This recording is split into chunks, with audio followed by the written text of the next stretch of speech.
Emmanuel Macron, Anne Hidalgo, Thomas Piketty, Elisabeth Badinter, Antoine Griezmann.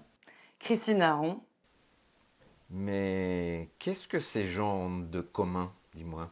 À part d'être français, Oui, bah, qu'ils ont tout simplement un nom de famille, non? oui, ou alors simplement un patronyme, Un patronyme. parce que ce n'est pas un Matronyme. matronyme. Bon, ça a l'air un petit peu compliqué, mais pas tant que ça. On va voir ça.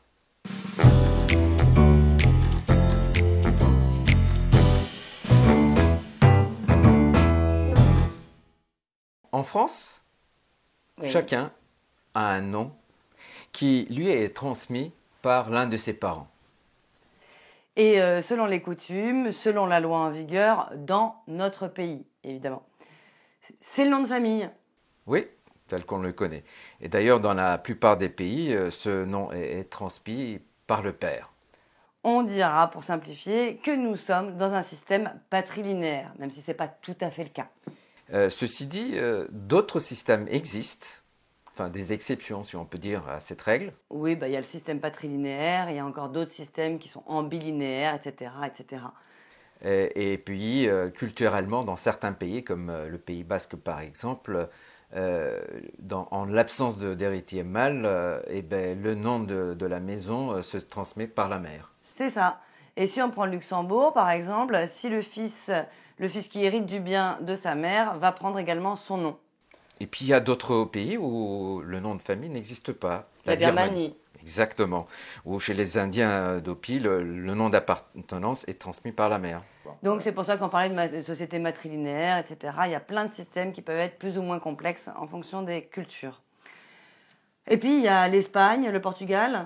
Où effectivement, il y a un double nom. D'abord père-mère et ensuite mère-père pour le Portugal. Ah ouais, comme quoi, il y a plein de systèmes différents, mais on va se concentrer sur notre système occidental et français, on va dire.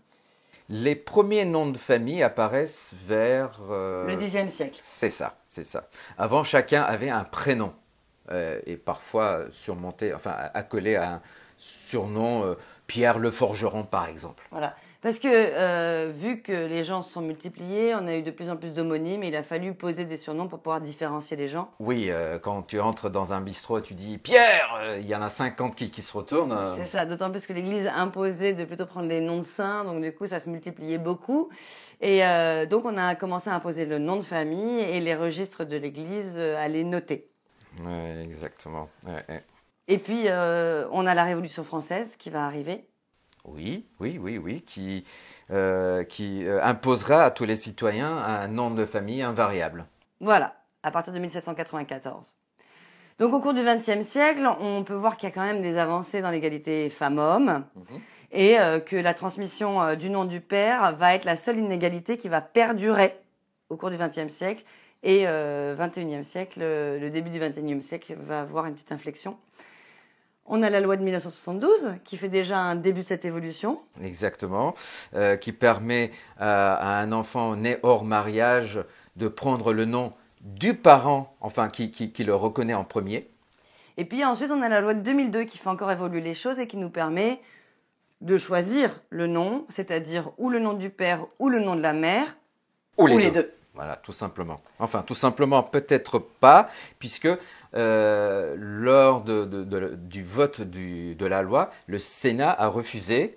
Le Sénat a refusé que l'enfant porte par défaut de choix du couple, c'est-à-dire que le couple ne s'est pas prononcé sur le choix, a refusé que par défaut l'enfant porte les deux noms et a décidé de garder ce système de transmission du nom du père uniquement par défaut. Du coup, choisir le nom de la mère devient un acte militant, politique, quelque part. Oui, complètement, puisque on notera que dans les faits, par exemple pour les bébés nés en 2012, seulement 7% de ces bébés portent le nom de leur mère, un matronyme.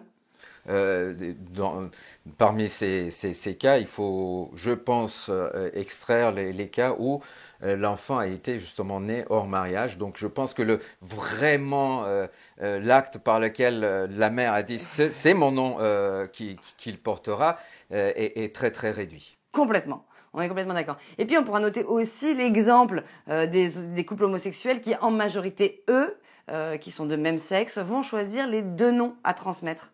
Intéressant.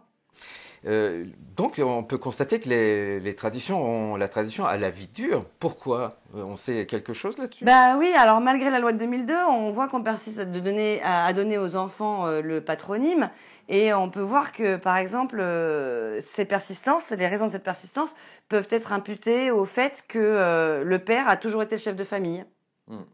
Ou alors, tout simplement, le nom du père demeure encore aujourd'hui le signe traditionnel de l'unité familiale. On peut le dire. Ça peut être à cause de ça aussi. Oui. Et puis, avec cette opposition du Sénat, on se retrouve avec des officiers d'état civil qui vont proposer par réflexe et habitude de continuer à transmettre le nom du père. Et si tu dis rien, bah, il va inscrire voilà, le nom du père. C'est ça. Exactement. Il y a aussi ce qu'on appelle l'asymétrie culturelle de la transmission du patrimoine. C'est-à-dire que... Enfin, du nom, tu veux dire, du patronyme. Oui, du patronyme, pardon, pas patrimoine. Petit lapsus. C'est-à-dire qu'en fait, comme il y a une asymétrie biologique pour la procréation,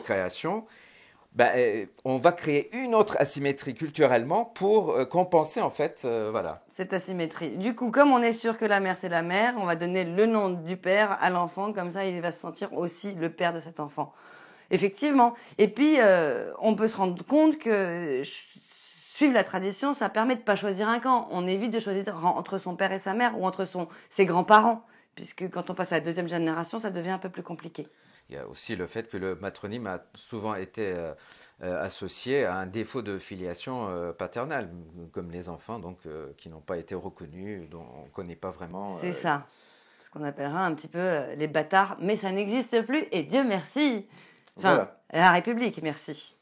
Bon, donc à très bientôt du coup. Exactement. Merci beaucoup et à bientôt.